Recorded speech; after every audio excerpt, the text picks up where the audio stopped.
Here we are, the first domino of what some people are calling the most important Warriors offseason in at least a decade has fallen.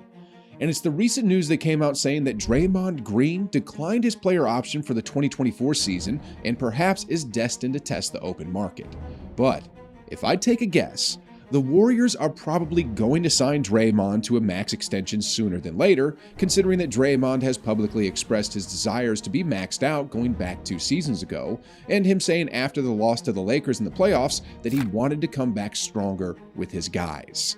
And by all accounts, I think Draymond deserves an extension for his super solid 2023 season and his play in the postseason, particularly after the season started with some anticlimactic drama, that punch. And really quickly, I'm not entirely sure how Chris Paul will fit in with the Warriors, though in replacement of Jordan Poole, I can see CP3 relieving pressure off of Curry handling the ball.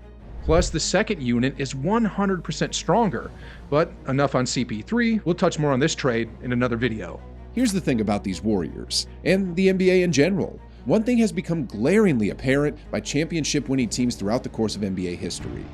As hard as it is to win an NBA championship, I reckon it's even harder for a team to defend their title come the next season. One word, expectations. Well, actually 2 words, expectations and pressure. A whole lot of pressure.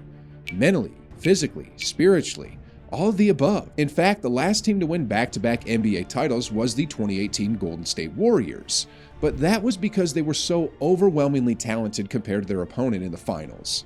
Roughly 2 years ago, around this time, 30 NBA general managers were polled to vote on a number of categories like who's the best player in the league, who's the MVP favorite, which team will win the championship, the best clutch player, and so on and so forth.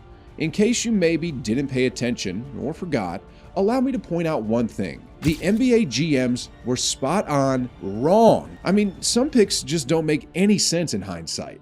The Brooklyn Nets received 72% of the votes to win the NBA title. That was the most since the 2017-18 Warriors received a whopping 93% of the votes as title favorites. The Warriors, of course, won the championship 2 seasons ago, but do you want to know the percentage of the votes they received to win the championship before the season started? Let me just make sure I'm reading this correctly. Wait, they didn't get any.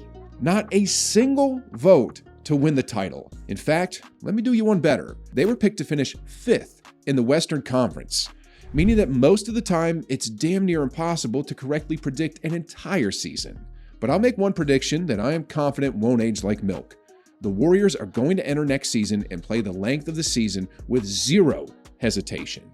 Last year was different. They had the pressure of defending a title. This next season, however, they're going to march back with that chip on their shoulders to prove to the world that this dynasty isn't close to being over and that they are still tough business for any team. In fact, the Warriors already proved this to us once. Do you know what fueled the Warriors to that 2022 NBA title?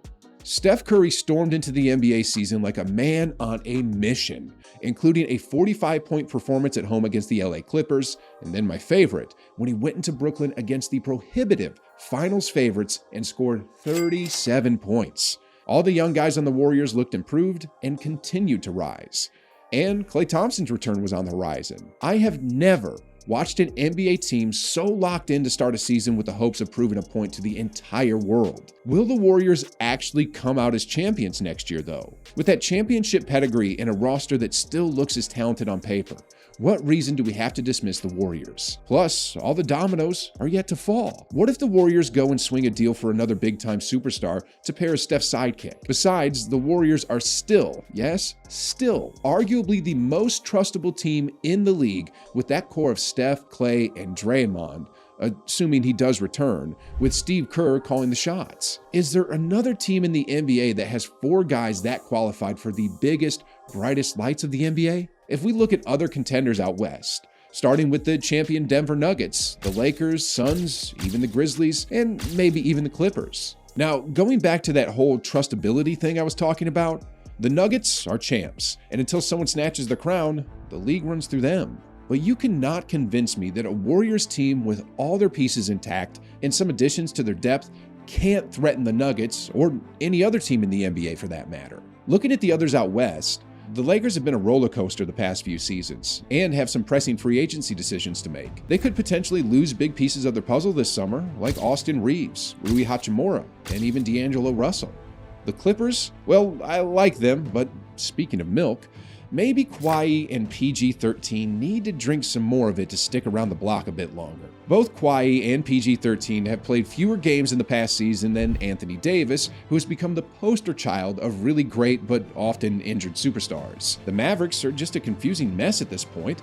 The Grizzlies are young and have a troubled star player. I honestly can't even trust the Suns after back-to-back years of stinking it up in elimination home playoff games, and adding Bradley Beal is going to be a chemistry experiment. So, yes, I and probably a whole lot of you watching trust the Warriors out of any other team in the West, perhaps even more than Denver, who are looking to become just the third team in the last decade to win back-to-back titles.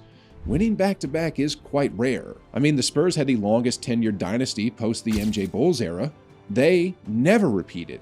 The Heat in 2013 needed Ray Allen to swoop in to rescue to win a second straight, and the Warriors in 2018 got to play LeBron and a bunch of firemen.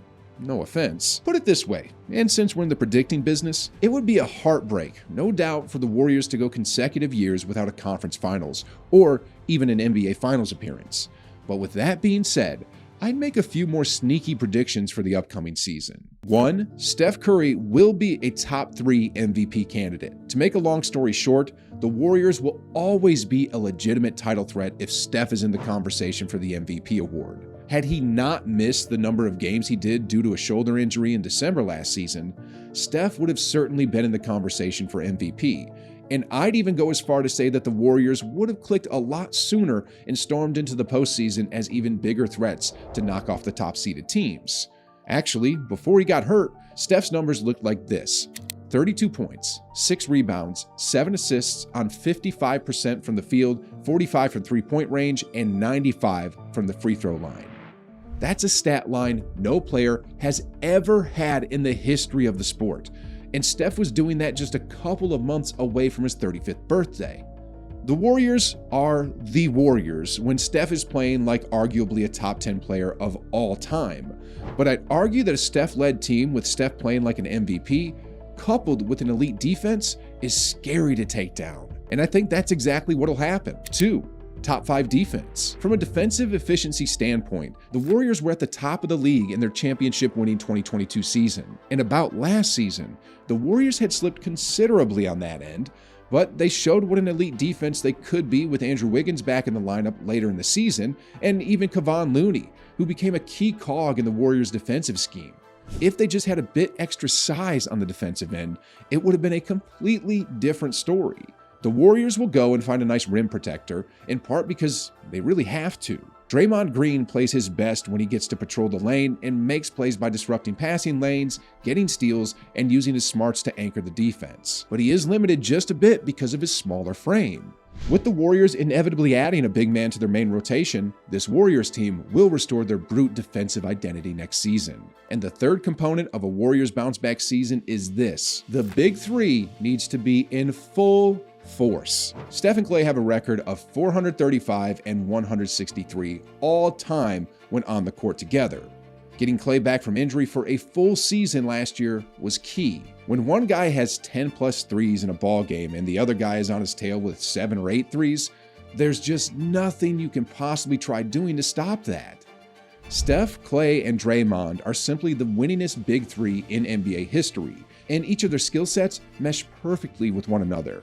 And truth be told, Steph needs Klay, Klay needs Steph. Both of them need Draymond, and Draymond needs them. Put it all together, and you've got something quite special, particularly if the rest of the roster, starting with Andrew Wiggins, is intact with 3-and-D guys and strong rim protection. That has been the key to each of the Warriors' 4 titles in the Steph Curry era. I'm serious. Go back and check the tape on each of the 4 titles teams and tell me I'm wrong with any of these 3 points I made. Yes, this offseason is crucial and can be make or break in some ways, but the blueprint is rather simple, and not a ton needs to necessarily happen for the Warriors to run the league again next season. But as fans, the best we can do now is sit back and see how this wild offseason unfolds.